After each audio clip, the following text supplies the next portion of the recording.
하워드 제이콥스는 1942년에 태어난 현대 영국 문학계에서 독보적인 위치를 차지하고 있는 유대계 소설가이자 비평가 그리고 칼럼니스트입니다. 그는 맨체스터의 유대인 가정에서 태어나고 자랐으며 명문 케임브리지 대학교에서 영문학을 공부하며 깊이 있는 학문적 기반을 다졌습니다. 이후 호주 시드니와 영국 런던의 여러 대학에서 교수로 재직하며 후학을 양성했고 1980년대부터 본격적인 문학 활동을 시작했습니다. 제이콥스는 인디펜던트와 타임스 등 영국의 유력 언론사에서 칼럼니스트로 활동하며 사회 문제에 대한 예리하고도 신랄한 비평으로 대중적 명성을 얻기도 했습니다. 그는 종종 미국의 위대한 작가 필립 로스의 영향을 받은 작가로 평가받으며 유대계 디아스포라가 겪는 복잡한 정체성의 문제, 현대 사회에 여전히 존재하는 반유대주의, 그리고 현대 영국 사회의 첨예한 문화적 갈등을 자신의 주요 문학적 소재로 다루어 왔습니다. 제이콥슨의 작품들은 지적이고도 통렬한 유머와 날카로운 풍자로 가득 차 있으며 특히 중년 남성이 겪는 성적 욕망과 실존적 위기를 그 누구보다 솔직하고 대담하게 그려내는 것으로 유명합니다. 그는 칼루키 나이츠, 디 액트 오브 러브 등의 주요 작품을 통해 현대 유대계 영국인들이 겪는 복잡한 정체성과 문화적 고민을 깊이 있게 탐구해왔으며 영국 문학계에서 그 누구도 대체할 수 없는 독특하고 강렬한 목소리를 가진 작가로 널리 인정받고 있습니다. 그의 대표작인 더 핑클러 퀘스천은 하워드 제이콥슨의 2010년 작품으로 그의 세계 최고 권위의 문학상인 부커상을 수상하며 그의 문학적 성취의 정점을 찍은 작품입니다. 이 소설은 3명의 중년 남성, 즉 비유대인인 줄리언 트레러브와 그의 두 유대인 친구인 샘 핑클러 그리고 리비 시빌드를 중심으로 이들이 겪는 우정과 상실, 정체성과 소속감에 대한 깊이 있는 이야기를 그립니다. 작품의 제목인 핑클러 퀘스천은 주인공 트레러브가 어린 시절부터 평생에 걸쳐 품어온 근원적인 의문으로 자신의 가장 친한 친구인 핑클러가 가진 유대인으로서의 특별한 정체성과 그 풍부한 문화적 유산에 대한 깊은 호기심과 동경 그리고 부러움을 의미합니다.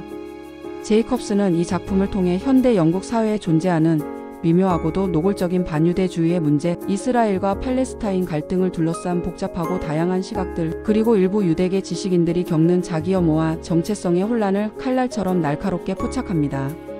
특히 그는 유대인이면서도 이스라엘의 정책을 맹렬히 비판하는 지식인 집단인 에세임드 주스, 즉 유대인임을 부끄러워하는 유대인들이라는 단체를 통해 현대 유대인 디아스포라가 겪는 복잡하고 분열된 내면 세계를 심도 있게 탐구합니다. 이 소설은 또한 중년의 위기, 부부관계의 해체, 그리고 사랑하는 사람을 잃은 후 겪게 되는 죽음과 애도의 문제를 유머러스하면서도 지극히 깊이 있게 다루며 현대인이 느끼는 깊은 소외감과 그 속에서 발견되는 연대의 가능성을 모색합니다. 제이콥슨 특유의 신랄한 유머와 깊이 있는 지적 성찰이 완벽하게 결합된 이 작품은 현대 영국 문학이 이룩한 가장 중요한 성취 중 하나로 평가받고 있습니다. 제1부 런던의 밤과 우연한 만남입니다. 때는 현재 49살의 줄리언 트레러브는 런던의 어느 늦은 저녁 목적지 없이 홀로 거리를 걷고 있습니다. 그는 최근 사랑하는 아내를 갑작스럽게 잃고 그 무엇으로도 채울 수 없는 깊은 슬픔에 잠겨 있는 상태입니다. 그가 인적 드문 거리를 걷고 있던 중 젊은 남녀 한 쌍이 그에게 다가와 다짜고짜 당신 유대인이야? 라고 묻습니다. 비유대인인 트레러브가 아니라고 대답하자 이들은 실망했다는 듯 운이 좋네라는 알 수 없는 말을 남기고 어둠 속으로 사라집니다. 이 기묘하고도 불쾌한 만남은 트레러브로 하여금 그의 마음속에 오랫동안 잠자고 있던 어떤 의문을 다시금 수면 위로 떠올리게 합니다. 그것은 바로 그가 어린 시절부터 평생에 걸쳐 가져온 핑클러 퀘스천, 즉 자신의 가장 친한 친구인 샘 핑클러가 유대인이라는 사실이 대체 무엇을 의미하는지, 그리고 자신은 왜 그들처럼 유대인이 아닌지에 대한 깊고도 오랜 궁금증이었습니다. 트레러브는 BBC에서 라디오 프로그램을 제작하는 일을 하고 있지만 최근 아내 타일러의 갑작스러운 죽음 이후 일에 전혀 집중하지 못하고 있습니다. 그의 아내 타일러는 예고 없이 찾아온 심장마비로 허무하게 세상을 떠났고 트레러브는 그녀가 없는 삶을 도저히 상상할 수 없어하며 깊은 절망감에 빠져 있습니다. 그는 이 고통스러운 마음을 나누기 위해 그의 오랜 친구들인 샘 핑클러와 리비 시빌드를 만나기로 합니다. 이 세 사람은 학창시절부터 모든 것을 함께 해온 막역한 친구 사이였지만 성인이 된 후에는 각자 너무나도 다른 길을 걸어왔습니다. 핑클러는 대중적으로 성공한 철학자이자 베스트셀러 작가가 되었고 시빌드는 조용한 박물관에서 큐레이터로 일하며 자신의 학문 세계에 몰두하고 있었습니다. 제2부 학창시절의 추억과 우정의 시작입니다. 트레러브와 핑클러 그리고 시빌드는 모두 같은 학교에서 처음 만났습니다. 비유대인 가정에서 자란 트레러브는 어린 시절부터 친구 핑클러가 가진 유대인이라는 정체성에 강하게 매혹되어 있었습니다. 핑클러의 집에 방문할 때면 그곳에는 트레러브 자신의 집에서는 결코 느낄 수 없는 어떤 특별하고 지적인 분위기가 감돌았습니다. 집안 곳곳에 놓인 유대교 경전들, 히브리어로 쓰인 낯선 책들, 그리고 무엇보다 핑클러 가족만이 공유하는 그들만의 깊은 문화적 코드들이 어린 트레러브에게는 신비롭게 느껴졌습니다. 트레러브는 자신의 평범하고 단조로운 비유대인 가정과 비교하여 핑클러 가족이 가진 지적이고 문화적인 풍요로움을 깊이 부러워했습니다. 그는 핑클러가 가진 그 특별함을 자신도 갖고 싶어 했고, 때로는 차라리 자신도 유대인으로 태어났으면 좋겠다고 생각하기도 했습니다. 시빌드는 세 친구 중에서 가장 진지하고 학구적인 성격을 가진 소년이었습니다. 그는 역사에 깊은 관심이 많았고, 특히 수천 년에 걸친 유대인의 고난의 역사와 그 찬란한 문화에 대해 깊이 있게 공부했습니다. 시빌드 역시 유대인이었지만 화려하고 외향적인 핑클러와는 전혀 다른 방식으로 자신의 정체성을 조용히 그리고 묵묵히 받아들이고 있었습니다. 학창 시절 이 세 친구는 만나기만 하면 시간 가는 줄 모르고 철학적인 토론을 즐겼습니다. 핑클러는 이미 그때부터 누구도 따라올 수 없는 뛰어난 논리력과 청중을 사로잡는 웅변수를 보여주었고, 트레러브는 그런 그의 압도적인 지적 능력에 항상 감탄했습니다. 시빌드는 말수는 적고 조용했지만 언제나 대화의 핵심을 꿰뚫는 깊이 있는 통찰력을 가지고 있었습니다. 하지만 이들의 완벽해 보이는 우정에는 언제나 미묘한 긴장감이 흐르고 있었습니다. 트레러브는 때때로 두 유대인 친구들 사이에서 자신만이 이방인이라는 깊은 소외감을 느꼈고, 핑클러와 시빌드는 유대인이라는 정체성에 대한 트레러브의 과도한 동경을 충분히 이해하면서도 때로는 그것이 큰 부담으로 다가오기도 했습니다. 제3부 핑클러의 성공과 변화입니다. 성인이 된 샘 핑클러는 대중 철학자이자 저명한 지식인으로 눈부신 성공을 거두었습니다. 그는 일반 대중을 위한 여러 권의 철학서를 출간하여 베스트셀러 작가가 되었고, 텔레비전 프로그램에도 단골로 출연하며 미디어의 총화로 떠올랐습니다. 특히 그는 대중을 위한 철학이라는 기치를 내걸고 복잡하고 난해한 철학적 개념들을 누구나 이해하기 쉽게 설명하는 탁월한 능력으로 대중적인 인기를 얻었습니다. 핑클러는 타일러라는 이름의 아름다운 여성과 결혼했습니다. 흥미롭게도 그녀는 트레러브가 잃은 아내와 이름이 같았습니다. 이것은 그저 단순한 우연의 일치였지만 두 오랜 친구 사이에 보이지 않는 미묘한 경쟁, 의식을 불러일으키는 계기가 되기도 했습니다. 하지만 핑클러의 결혼 생활은 겉보기와 달리 순탄하지 않았습니다. 그는 결혼 후에도 여러 여성과 바람을 피우는 일이 잦았고, 그의 아내 타일러는 이 사실을 모두 알면서도 고통 속에서 참아내야만 했습니다. 핑클러는 자신의 반복되는 불륜을 지적인 호기심이나 인간 본성에 대한 철학적 탐구의 일환이라고 합리화하며 자신의 죄책감을 덜어내곤 했습니다. 핑클러는 또한 나이가 들면서 점차 자신의 유대인 정체성에 대해 매우 복잡하고 모순적인 감정을 갖게 되었습니다. 젊은 시절 그는 자신의 유대인 혈통과 문화적 유산을 누구보다 자랑스러워했지만 점차 이스라엘 국가의 정치적 행보에 대해 비판적인 시각을 갖게 되었습니다. 그는 이스라엘의 강경한 팔레스타인 정책을 공공연히 비난하며 스스로를 시온주의에 반대하는 유대인, 즉 반시온주의 유대인이라고 규정하기 시작했습니다.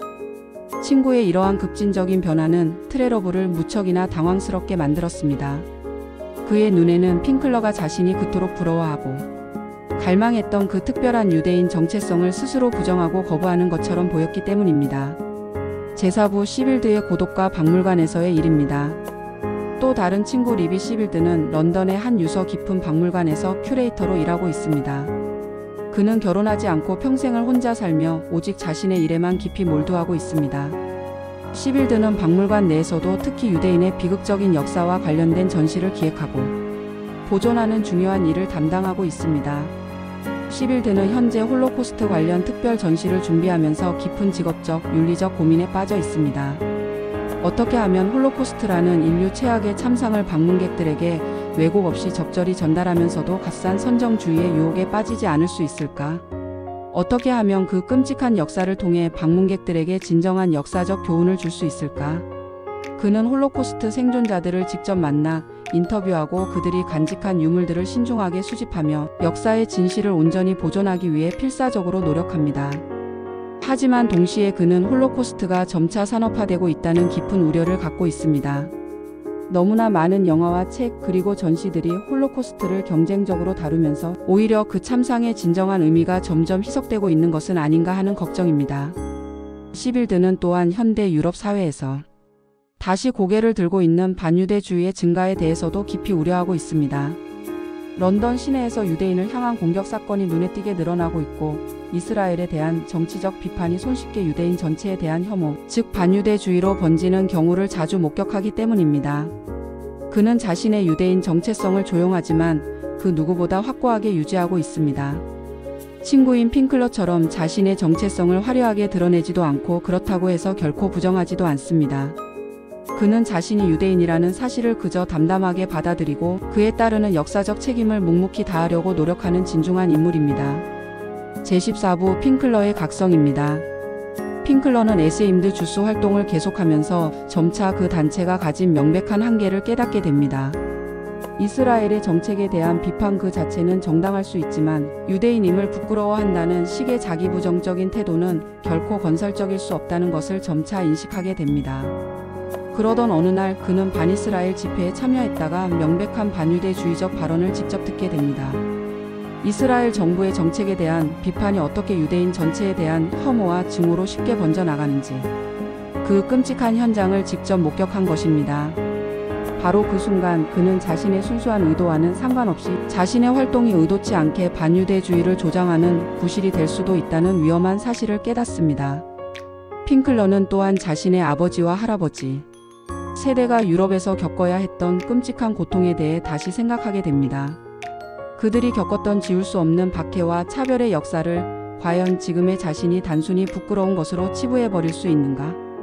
이스라엘 국가의 정책에 문제가 있다고 해서 유대인이라는 존재 자체를 부정해야만 하는가? 그는 점차 에세임드 주스의 활동에서 거리를 두기 시작합니다. 대신 그는 훨씬 더 복잡하고 균형 잡힌 시각에서 중동 문제를 바라보려고 노력합니다. 이스라엘의 잘못된 정책을 비판하면서도 유대인들의 생존권과 존재 자체를 부정하는 반유대주의에는 단호하게 맞서는 입장을 취하게 됩니다. 이러한 내면의 변화는 핑클러에게 또 다른 정체성의 혼란을 가져다 주지만 동시에 그를 이전보다 훨씬 더 성숙한 사고를 하는 인간으로 성장하게 만듭니다. 그는 자신의 유대인 정체성을 완전히 부정할 필요도 그렇다고 무비판적으로 맹목적으로 수용할 필요도 없다는 것을 비로소 깨닫게 됩니다. 제15부 시빌드의 새로운 전시입니다.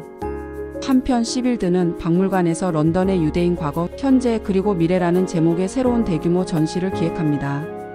이 전시는 이전처럼 홀로코스트라는 비극적인 역사에만 초점을 맞추지 않고 런던 사회에 기여해온 유대인 공동체의 다채롭고 긍정적인 면모를 함께 보여주고자 합니다.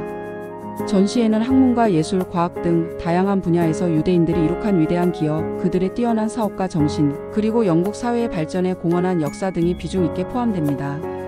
시빌드는 유대인을 단순히 역사 속의 수동적인 피해자로만 묘사하는 것에서 벗어나 역사를 만들어온 능동적인 주체로서 새롭게 보여주려고 노력합니다.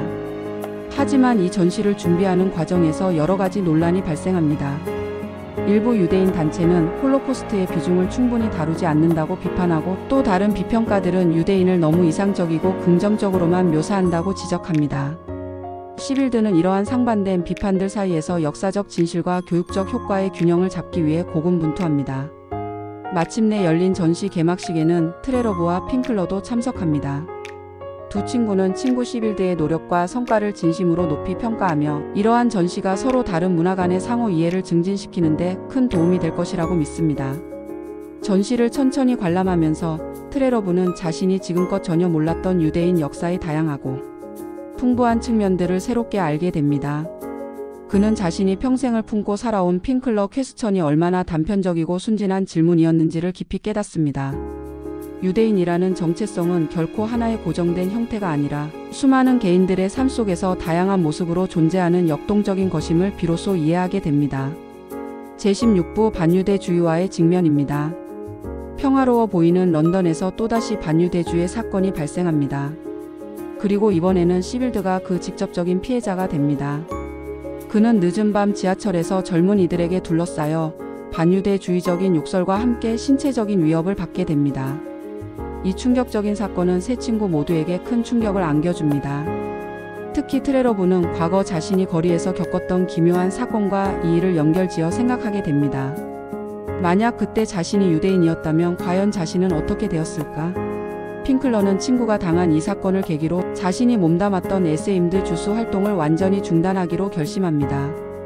그는 반유대주의가 여전히 현실적인 위협으로 존재하는 상황에서 유대인이라는 정체성을 스스로 부정하는 것이 얼마나 어리석고 위험한 행동인지를 뼈저리게 깨닫습니다. 시빌드는 이 끔찍한 경험을 한 후에도 자신의 일을 멈추지 않습니다. 오히려 그는 이전보다 더욱 적극적으로 편견에 맞서는 교육 활동에 나섭니다. 그는 무지와 편견이 어떻게 증오와 폭력으로 발전하는지를 생생하게 보여주는 새로운 전시를 기획하기 시작합니다. 새 친구는 이 사건을 통해 우정의 중요성을 다시 한번 깊이 확인합니다. 시빌드가 위험에 처했다는 소식을 듣자마자 트레러브와 핑클러는 모든 일을 제쳐두고 즉시 그의 곁으로 달려갔습니다. 그들은 종교나 출신 배경보다 더 중요한 것은 서로를 향한 인간적인 연대와 신뢰라는 사실을 가슴으로 확인합니다. 에필로그 계속되는 질문들입니다. 소설의 마지막 장면에서 트레러브는 다시 런던의 거리를 걷고 있습니다. 하지만 이번에는 혼자가 아니라 새로운 동반자인 해플지바와 함께입니다. 그들은 친구 시빌드가 기획한 새로운 전시를 보러 가는 길입니다. 거리에서 그들은 수많은 다양한 사람들을 마주칩니다. 서로 다른 종교와 인종 그리고 각기 다른 문화적 배경을 가진 사람들이 하나의 거대한 도시 안에서 함께 살아가고 있습니다. 때로는 갈등과 오해가 존재하지만 대부분의 사람들은 서로를 존중하며 평화롭게 공존하고 있습니다. 트레러브는 자신의 오랜 숙제였던 핑클러 퀘스천이 완전히 해결되었다고는 생각하지 않습니다. 정체성, 소속감, 그리고 타자에 대한 깊은 이해와 같은 문제들은 평생에 걸쳐 계속해서 고민하고 성찰해야 할 문제들이기 때문입니다. 하지만 그는 이제 이러한 어려운 질문들을 더 이상 두려워하지 않습니다.